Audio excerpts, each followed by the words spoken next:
আজ আমরা এসেছি 10 নং সৈয়দাবাদ ইউনিয়ন পরিষদের চেয়ারম্যান আলহাজ মোহাম্মদ নবীদুল ইসলামের গরুর ফার্মে। ভাই, এই ফার্মে কয়টা গরু আছে? ফার্মে গরু করেন 5টা। 5টা আরো আছে। কয়টা সর্বমোট কয়টা? 60টা হবে। 60টা হবে।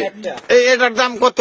এটার দাম এটা তো কিনছে জোড়া ধরে তো 9.5 লাখ টাকা কেনা হয়েছিল। 9.5 লাখ টাকা কিনছে? হ্যাঁ, কিনছি। হ্যাঁ, এই পাহাড়িয়া সারে কি খিলেন? আপেল খিলাই, কমলা খিলাই, আবার ডালিম বালিম খিলাই, ডিম খিলাই 3 বাগের দিনে। আর কি খিলেন? ডিমও খায়। হ্যাঁ, ভুসি খায় না? ভুসিও খায়। আর কি খায়? খুদ খায় না? খুদ খিলাই না আমরা। ভুট্টা খায় না? এসব খিলাই না, এসব বেশিরভাগ আমরা আপেল কমলাই খিলাই। আপনি তো কোনো ফিট খিলেন নাই? না, আমরা কোনদিন ফিট খিলাই নাই। কোনদিন ফিট খিলাই না চেয়ারম্যান। এই গরুর দাম এখন কত হইতে পারে? মিনিমাম 8 লাখ। আপনি চেয়ারম্যান কি হয়? আমি চেয়ারম্যান রাহুল। তাহলে এই গরু যত্ন পাত্ন কে করে? আমি তো করি, লোক আছে।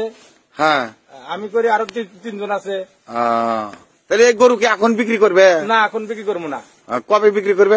ঈদের মধ্যে বিক্রি করবো। বিশাল পাহাড়িয়া গরু। আমার মনে হচ্ছে এই সিরাজগঞ্জ জেলার সবচেয়ে বড় সার এটাই, সার গরু। হ্যাঁ, জি।